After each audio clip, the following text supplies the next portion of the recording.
Chapter 2. Khorvaire Gazetteer. Fates of Khorvaire religion plays an important role in Eberron. The gods don't manifest physically, but people of faith believe that divine forces shape everyday life. Shared beliefs unite communities and can provide hope in difficult times. Most Khorvairians acknowledge the pantheon of the sovereign host and its malign shadow, the Dark Six. The sovereign host was the dominant faith of the kingdom of Galifar and holds sway over most of Khorvaire, except for Threne, which favors the Church of the Silver Flame. Other religions connect specific cultures or communities. The Kalashtar observe the path of light, and the Undying Court guides the Elves of Eberron. Religion is especially important for a paladin, cleric, or druid, yet any character can have faith in a higher power. Following a religion is a way to give your character a deeper connection to the world and a bond to other members of the community. The Foundation of Faith table can provide ideas for the source of your beliefs. Conversely, a lack of faith can also be a meaningful part of your story. If you don't believe in any divine power, what caused such doubt? The Rejection of Faith table offers ideas that can help shape your story. Foundation of Faith. Roll a d6 for your foundation of faith. 1. You were raised in the faith. Your religion is an important part of your family and community. 2. Someone you care about, a mentor, a friend, or a lover, introduced you to the faith. 3. You were raised in a different religion but became drawn to the ideals and beliefs of your current faith. 4. You never took your faith seriously. Then you made a vow during the last war, pledging your devotion if a disaster was averted, and it was. 5. You're devoted to your religion, but you've never been formally educated in its ways. You follow your own personal interpretation. 6. You had a transcendental experience and believe you have a divine purpose to fulfill. Rejection of faith. Roll a d6 for your rejection of faith. 1. You believe that the magic of clerics and paladins doesn't come from deities, but from the caster's inner power or belief. 2. You come from an agnostic community and give little thought to spiritual matters. 3. You were once deeply devout, but a tragedy during the last war caused you to question your faith. 4. A personal loss or betrayal shook your faith.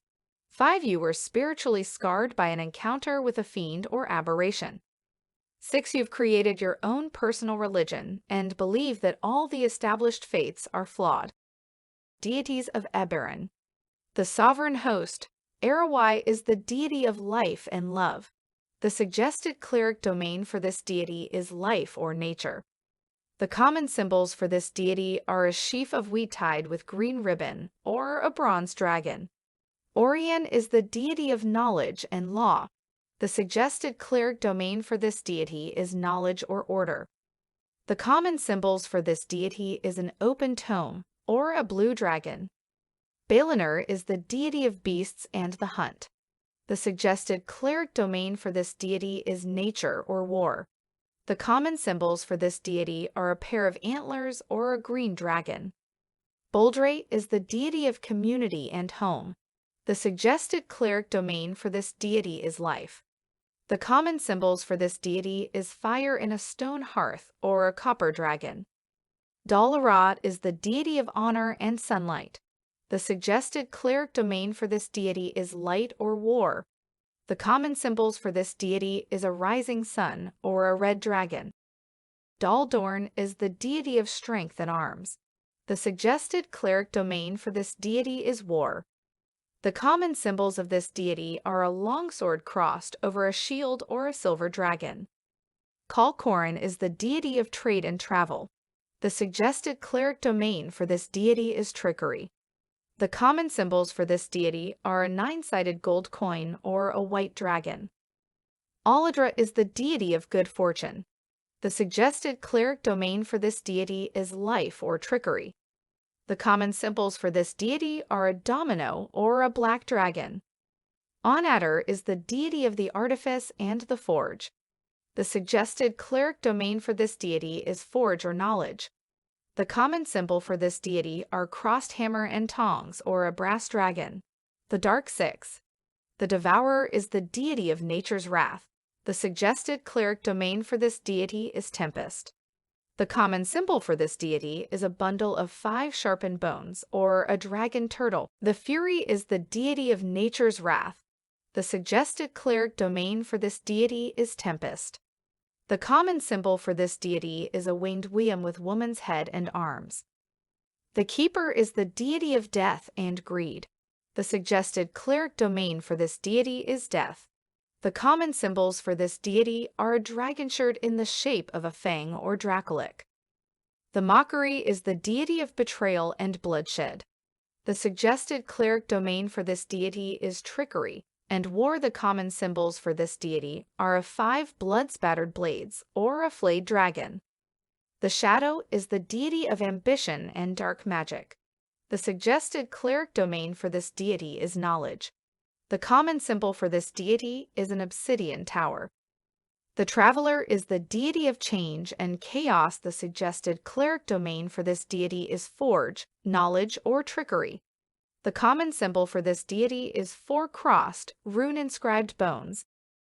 Other Face. The Silver Flame is a faith that focuses on good and protection. The suggested cleric domain is Life, Light, or War. The common symbol for this faith is a flame drawn on silver or molded from silver. The Blood of Vol is a faith that focuses on immortality. The suggested cleric domain is Death or Life. The common symbol for this faith is a red teardrop gem. The Cults of the Dragon Below is a catch-all term for various groups in Eberron whose worship is usually associated with dark entities of Khorvaire. It is characterized by madness. The suggested cleric is Trickery. The common symbols are varied, since the groups are usually not related to one another. The Path of Light is a faith that focuses on light and self-improvement. The suggested cleric domain is Death or Life. The common symbol for this faith is a brilliant crystal. The Spirits of the Past is a term used to reference the veneration of elven ancestors by the Elves of Eberron. The suggested cleric domain is Nature or War. The common symbols are varied. The Undying Court is a faith focused on veneration of elven ancestors. The suggested cleric domain is Grave, Knowledge, or Life.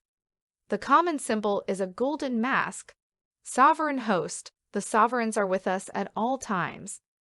Onatter stands at every forge, and Daldorn is with you whenever blades are drawn. The sovereigns shape the world. They offer us guidance and strength, but we must learn to listen. Honor every sovereign in their place and time. If you hear one voice clearly, embrace their path. As a follower of the sovereign host, you believe that the hand of the sovereigns can be seen in all things.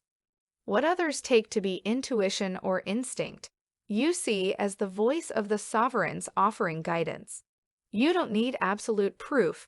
The fact of a bountiful harvest is evidence of Arrowye's benevolence. The pantheon of the sovereign host embodies all that is good in the world. The people of Khorvaire have followed the sovereigns for thousands of years, and everyone knows the names of the sovereigns and the Dark Six. Even people who aren't devout might still swear by the sovereigns or offer a prayer in a moment of crisis. The sovereign host is wondrously diverse. Variations and subsects of the faith thrive, and temples are only loosely aligned. In a small community, a skilled smith might double as the priest because people believe he's close to Onatter. A midwife might symbolically speak for Arrowye and Boldre. Typically, the faithful are united by their shared beliefs. No central authority seeks to enforce a singular creed. As a vassal, a follower of the sovereign host, you might feel connection to a particular sovereign, but still show reverence to each. Your background can influence your particular interpretation of the sovereigns. The Talenta halflings consider the sovereigns part of a pantheon of spirits, while some Khans honor only the sovereigns of war, but any character can be a vassal. Sovereigns. These common names and attributes describe the 9 sovereigns as they are worshipped in Khorvaire. Arrowye is the sovereign of life and love. She is the patron of fertility and of the benevolent aspects of nature, bringing good harvest and gentle rain. Orion is the sovereign of law and lore. He is considered the first wizard who shared the secrets of wizardry with the world. Balinor is the sovereign of horn and hunt. He guides both the beast and the hunter, and he is the patron of those who walk on the edge of civilization and the natural world. Boldre is the sovereign of hall and hearth. She guides and protects communities and families, inspiring people to work together for the common good. Dal Arad is the sun that drives away the darkness. She stands for wisdom in war, and for those who fight with honor, pursue justice, and make sacrifices for the greater good. Dal Dorn is the sovereign of strength and steel. He is the patron of the common soldier, and he guides the hands of anyone who holds a weapon. He embodies courage, strength, and martial skill. Dal Dorn is the sovereign of strength and steel. He is the patron of the common soldier, and he guides the hands of anyone who holds a weapon. He embodies courage, strength, and martial skill. Dal Dorn is the sovereign of strength and steel. He is the patron of the common soldier, and he guides the hands of anyone who holds a weapon. He embodies courage, strength, and martial skill. Dal Dorn is the sovereign of strength and steel. He is the patron of the common soldier, and he guides the hands of anyone who holds a weapon. He embodies courage, strength, and martial skill. Symbol. The octagram is the symbol of the host as a whole. A sovereign priest either carries a metal octagram holy symbol or holds a staff tipped with the icon. Priests dedicated to a particular god also display their deity's symbol, and vassals carry tokens with the symbols of the sovereigns whose favor they seek. There are 8 points in the symbol for 8 sovereigns. The 9th sovereign, Orion, is represented by the octagram itself. Rites, formal prayers to the sovereigns usually involve song. Specific songs invoke each sovereign and seek their favor, appreciate the blessings received, and recognize the presence of a sovereign. Celebrants sing the songs of Boldre and Orion at weddings, and soldiers sing Dal Dorn's marching songs on the move and Dal Arad hymns on the dawn before a battle. Temples. Sovereign shrines arise where people feel the deities are close, such as a library for Orion or a smithy for Onatter. The rites of Boldre or Arawai typically occur in the wild, and a tavern could serve as a shrine to Aladra. The shrines can take any form, but they prominently display the symbol of the particular sovereign. Temple of the sovereign host are made of stone and have 8 doors. The walls depict images of the sovereigns, with the icon of Orion over the altar and the octagram engraved on the floor. Dark Six. The Dark Six are the shadows of the sovereign host. These dark gods shape the world and are present at all times, speaking to those willing to hear them. Where the sovereigns govern positive forces, the Dark Six are the source of fears. Arawai and Balinor reflect the positive aspects of nature. The devastating storm, the earthquake, the wildfire. These are the work of the devourer. Sample. The voice of Thrain. Are you a Six fanatic? The vassals of the sovereign host have long condemned the Dark Six as forces of evil. Yet correspondents at the Voice of Thrain have uncovered a shocking phenomenon. Long-standing cults that worship members of the Dark Six alongside the sovereign host. Most of you know of the Restful Watch, the priests who tend vassal cemeteries. What you may not know is that the priests of the watch honor both Orion and the Keeper. They say that the Keeper snatches the souls of heroes so they can be preserved from Dalar and returned when they are needed once more. Worse still is the Three Faces of War, a cult that worships the sovereigns of war, including the Mockery, whom they call Dal Azar. Followers of this foul faith say that the battlefield holds a place for all of these gods, explicitly embracing a deity they acknowledge as the patron of treachery and terror. This cult apparently began in the Kanathi military, but spread across the 5 nations during the last war. So next time you're talking to a Brellish soldier, remember that they might be a devotee of the Mockery. The Dark Six and the Sovereign Host are opposite sides of the same coin. If you believe in one, you acknowledge the existence of the other. The only question is whether you fear the six or revere them. Those who choose to follow these sinister deities embrace darkness. A barbarian may thank the Fury for the gift of rage. An assassin walks the path of the mockery, while a warlock's pact may be a gift of the shadow. The Dark Six inspire worship in different ways among diverse cultures. Temples to the Dark Six appear in Droam, along with wild revels driven by the Fury. The Dark Six aren't worshipped openly elsewhere in Khorvaire. The gods' shrines are hidden, and it's more common to find a cult devoted to a single member of the Six than a temple dedicated to the entire pantheon, the Six. These common names and attributes describe the Dark Six as they are known in Khorvaire. The Devourer governs the destructive power of nature, both pure elemental force and savagery in beasts. The Keeper snatches souls before they can reach Dollar, and hoards them along with his vast wealth. Those driven by greed call him their patron, and his priests often act as criminal fixers. The Fury governs both passion and revenge, rage and despair. She offers revenge to those who have been wronged, but her vengeance often leads to suffering. The Mockery is the patron of treachery and of terror in battle. He guides those who seek victory through guile, both warriors and assassins. He was once the brother of Dal Dorn and Dal Ara, but he was stripped of his skin and his name after betraying them. The Shadow is the dark side of knowledge and ambition. It's said to be Orion's shadow, given malign life when Orion mastered magic. The Shadow is the maker of monsters and the keeper of forbidden secrets, and it offers malevolent spells to warlocks and wizards. The Traveler asserts that chaos drives evolution, and that change makes us stronger. The Traveler is a trickster and the giver of dangerous gifts. Some artificers worship the Traveler, seeing it as the Lord of Innovation, but the gifts of the Traveler always have unexpected consequences. Symbol: the hexagram represents the entire pantheon of the Dark Six. The Deities of Eberron table lists the common symbols of the individual gods.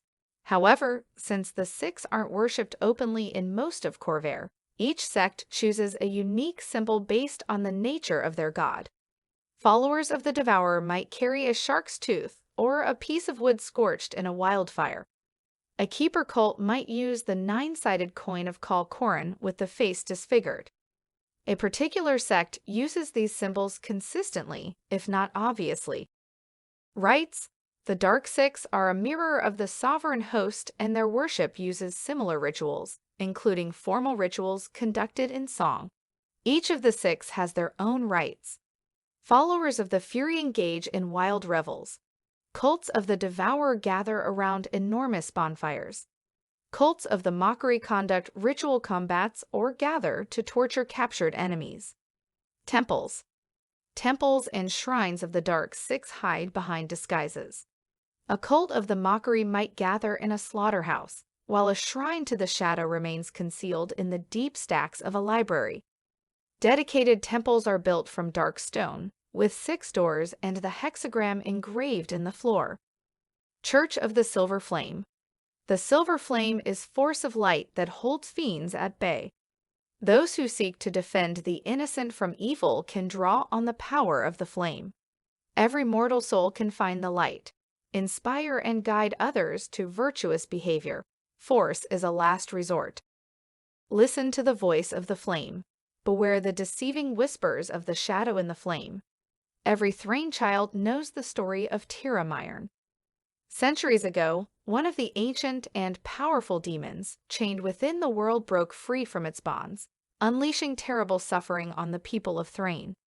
The nation would have been destroyed if not for Tiramirn. This paladin was called by the Silver Flame and battled the mighty fiend.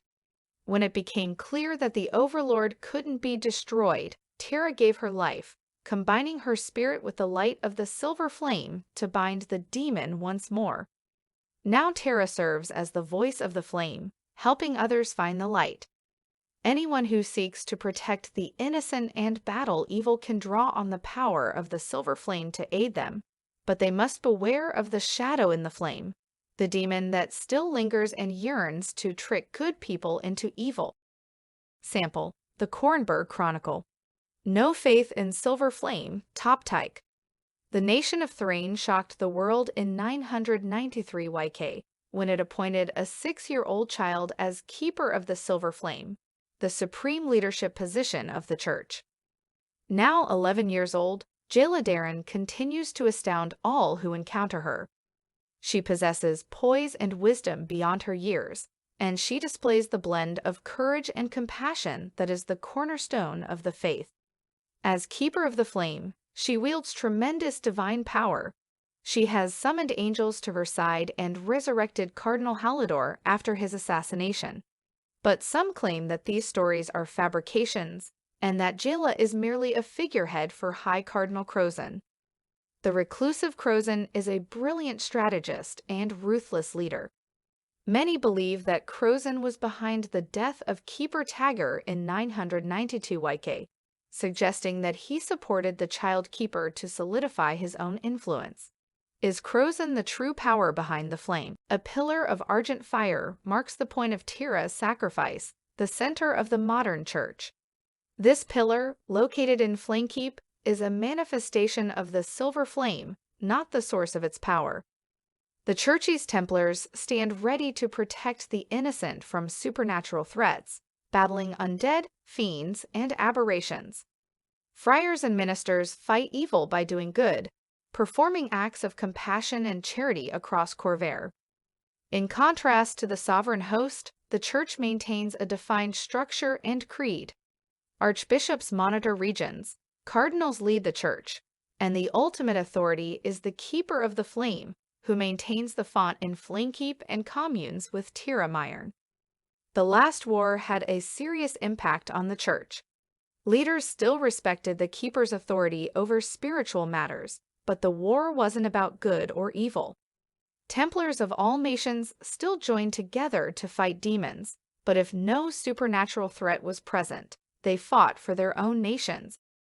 This division allowed cracks to form in the foundation. In Breland, some priests fell prey to greed or forged ties to criminal organizations. In Onder, a zealous faction known as the Pure Flame advocates using violence, rather than compassion as the primary tool for rooting out evil. And in Thrain, the Church has become the ruling body. While still driven by Tira's principles of redemption and sacrifice, the intrusion of politics means that some come to the faith-seeking power rather than purely to do good. In creating a follower of the Silver Flame, decide whether you are bound to the Church or simply inspired by its principles. As a paladin, are you part of the Templar Order, or were you a farmer called to action by the voice of the Silver Flame? The Silver Flame is centered in Thrain, but it has a strong presence in Breland and Onder and followers across Khorvaire. Members of the Pure Flame sect treat some species, notably shifters and changelings, with suspicion, but the faith holds that people of all races should stand together. Symbol: the faith symbol is a stylized flame inlaid with silver. A silver arrowhead etched with the symbol serves as a common token worn as a necklace. Rites: the silver flame has no need of prayers or offerings. Instead, services focus on the parishioners, encouraging virtuous behavior. Church hierarchy is strictly observed, and only ordained priests can perform services. Archery is a devotional practice of the Silver Flame, used both as a means of meditation and a martial art. Communities devoted to the flame engage in archery training, and villages have militias of peasant archers.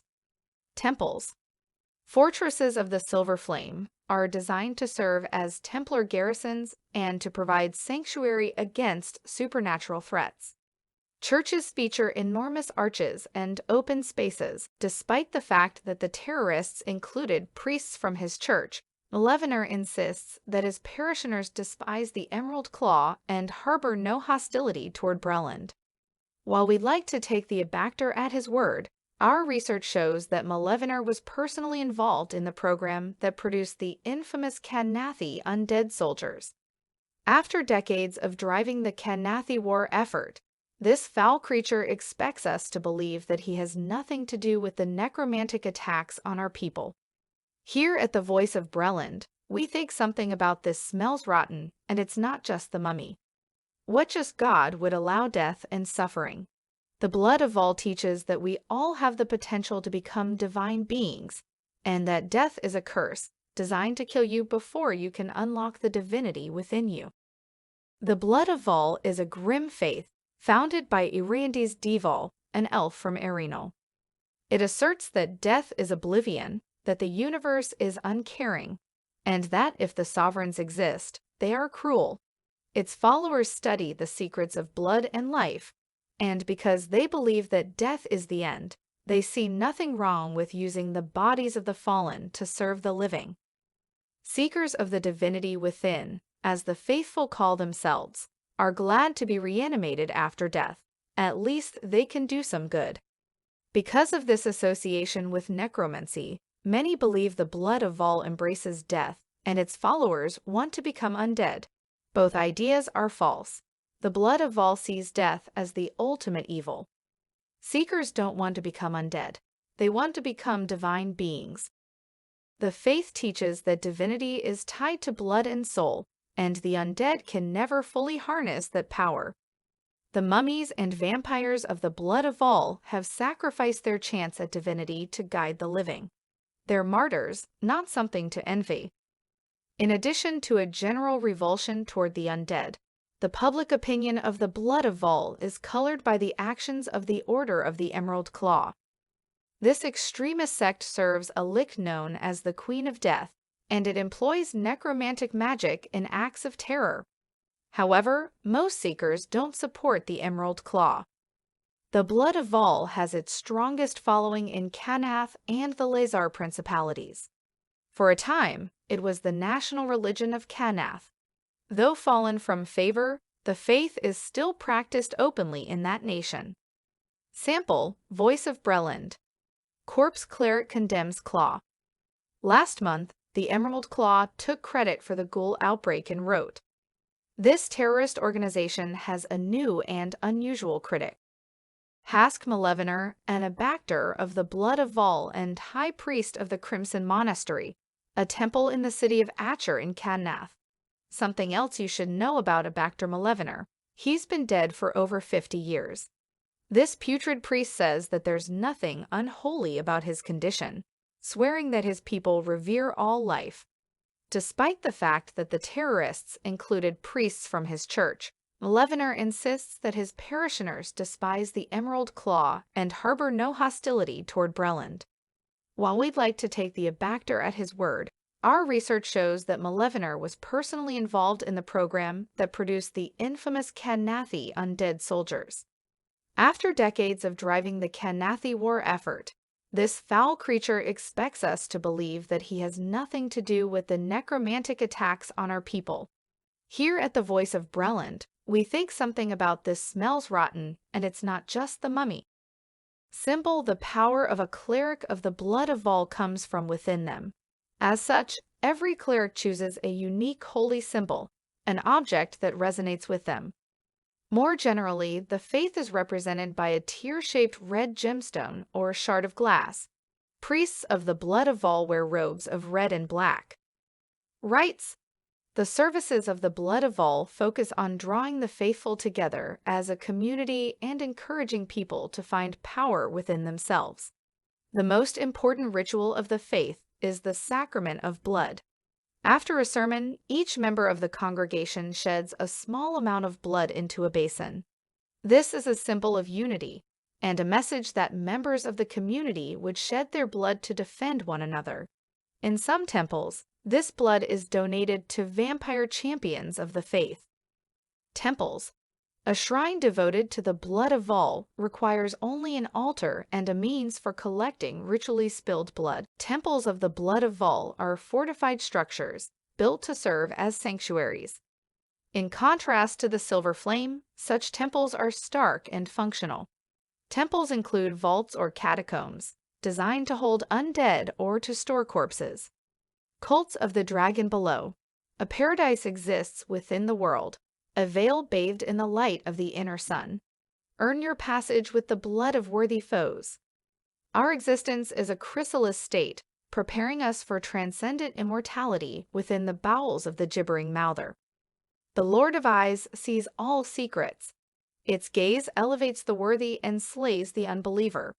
Drive doubt from your heart, and you will see reality through new eyes. The cults of the Dragon Below are wildly diverse. The tenets above describe the beliefs of 3 different cults. Warlocks draw power from demon overlords, and Dilka cultists serve mind flayers and beholders.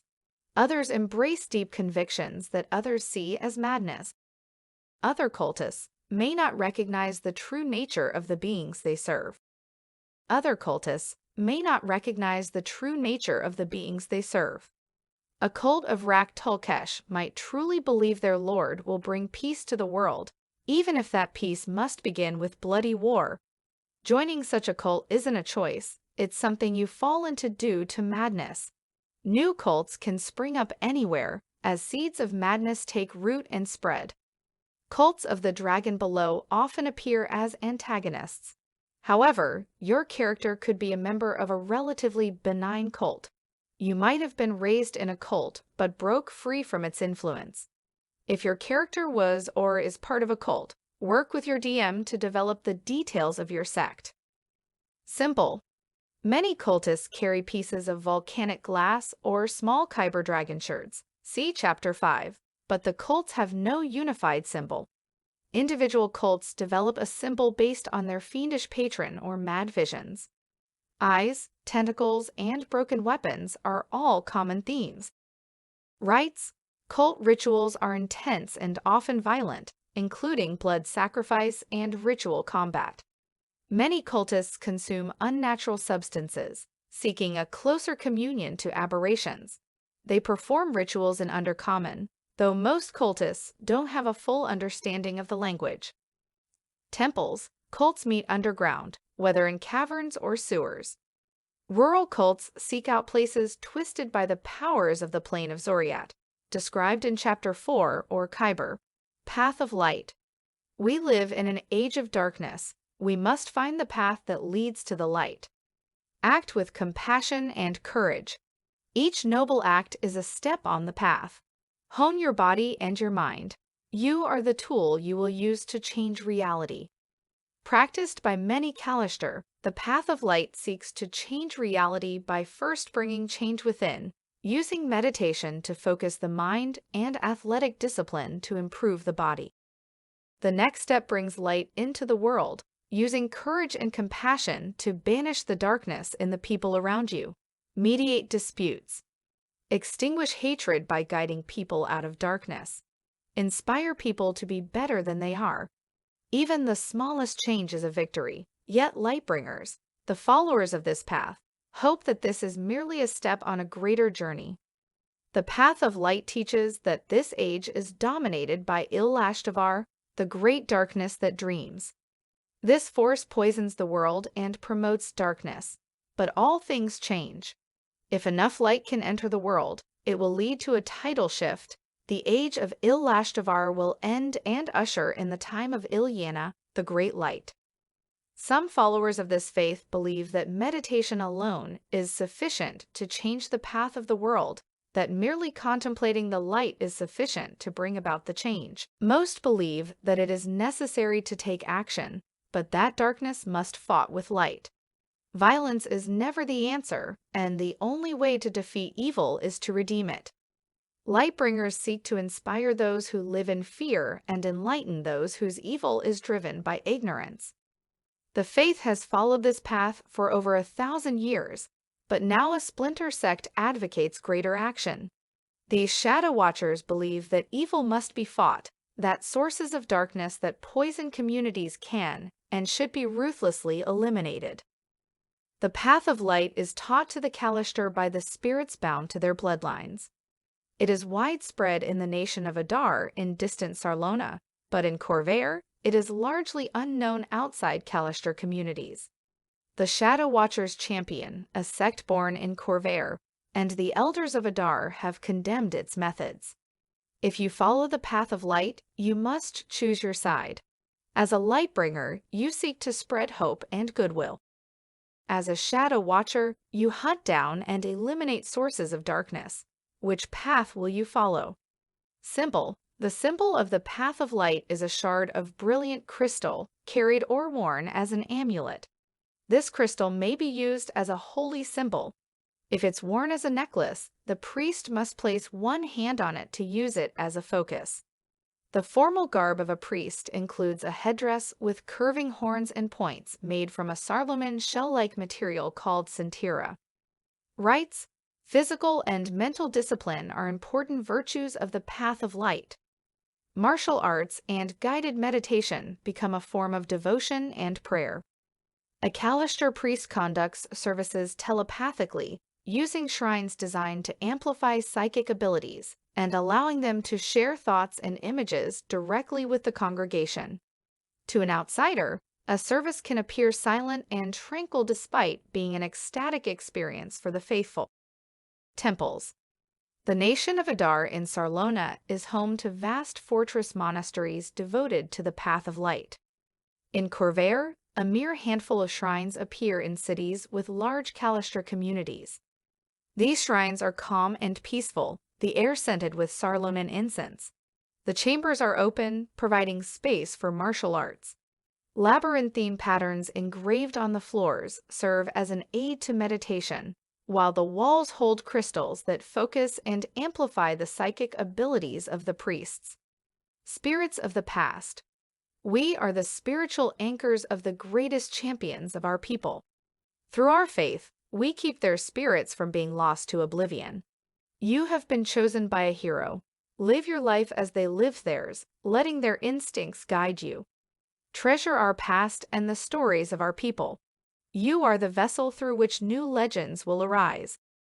As a Ternatal elf of Vaelnar, you were raised on the legends of your people, on tales of champions who battled mighty dragons and armies of giants. When you came of age, the keepers of the past read the signs to determine which of these ancestors chose you to be their vessel. Since that day, it has been your duty to emulate your patron ancestor. If you're a wizard, you've studied the spells created by your ancestor. If you're a warrior, you've practiced their specific martial techniques. When you trance, you relive their greatest battles. But these studies are just preparation.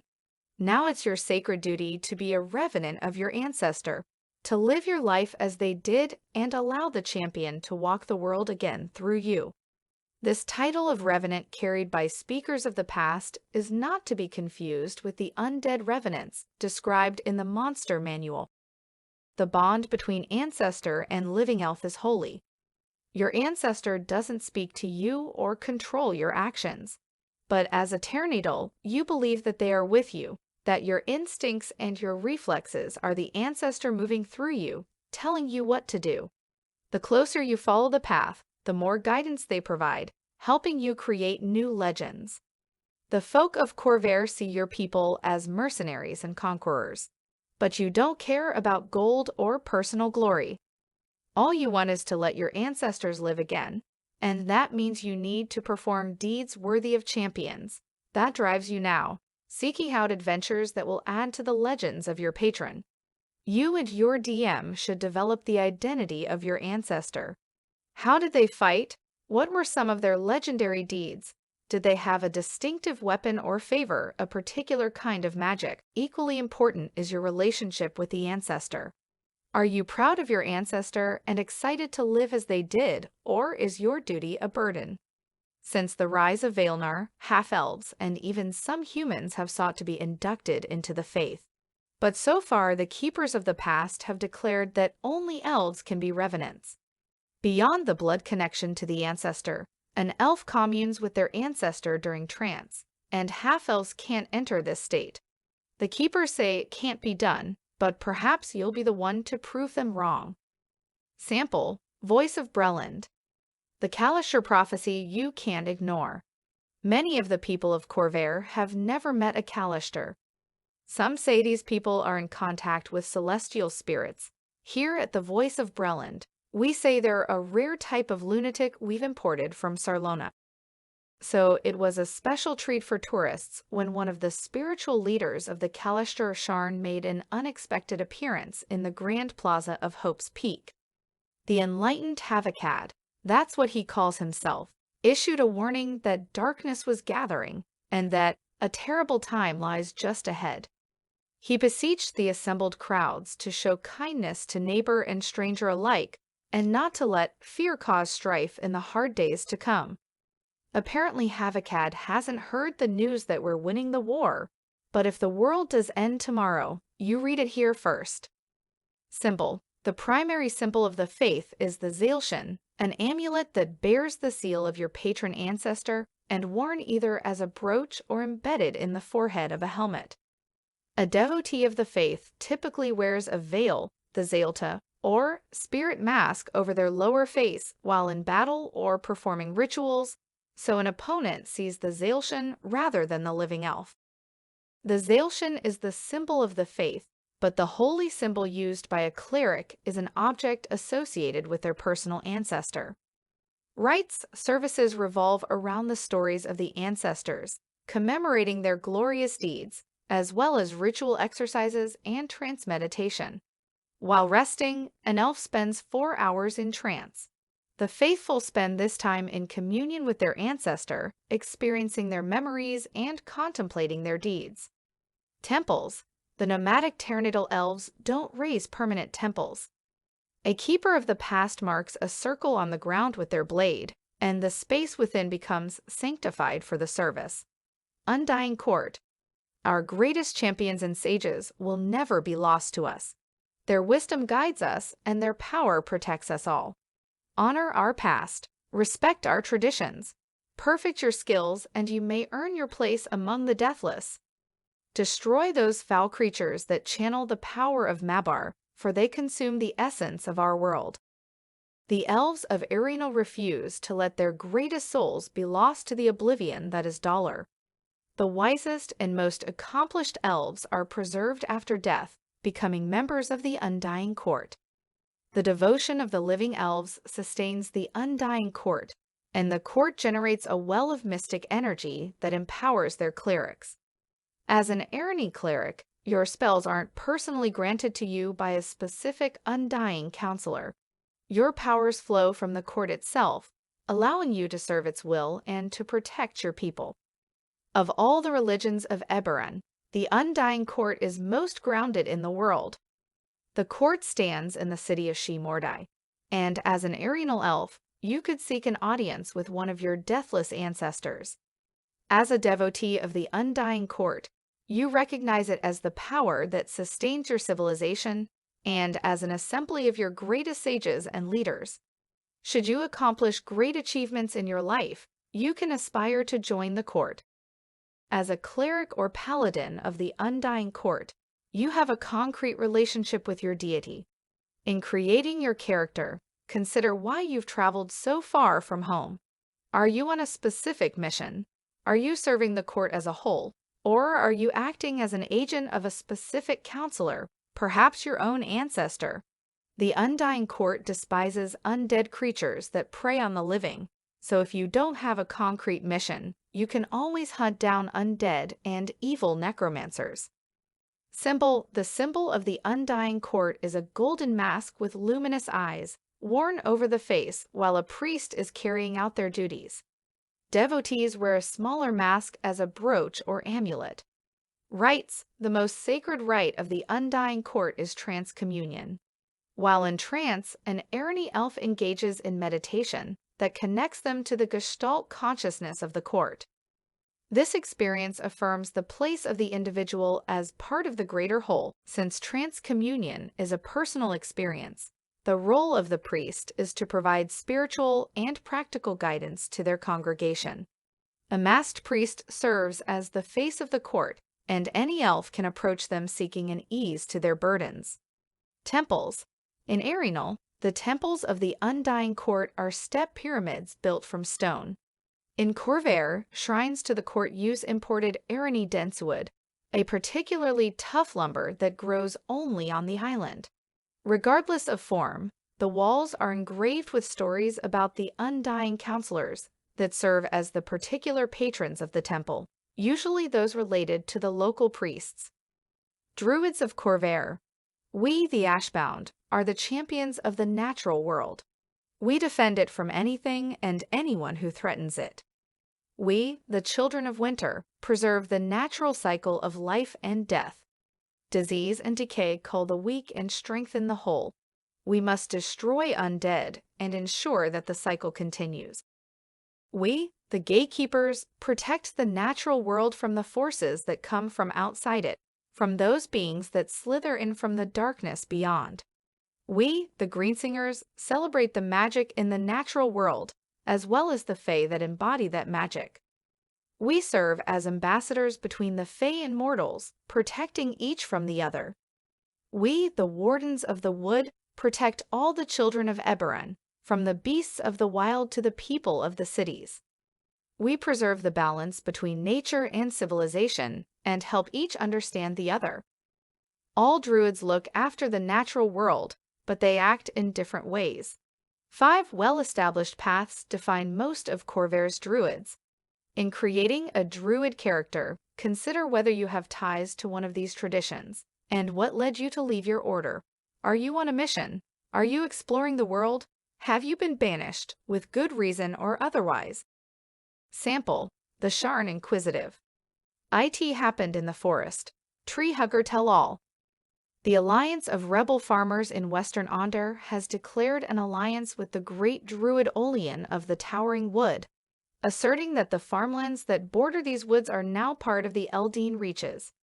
The Great Druid is a figure of legend, a powerful mystic who serves as the spiritual leader of a diverse range of druids spread across the region. Another interesting fact about Olian: he's a tree. Some say he's a child of Eberron herself, while others assert that he's the spirit of an ancient druid trapped in tree form. Whatever the truth, the great druid Olian appears as a massive great pine in a grove called Greenheart, deep in the Towering Wood. Ashbound. The Ashbound defend the natural world from anything that threatens it. Some Ashbound consider civilization to be a threat and strike at any settlement that encroaches on the wild.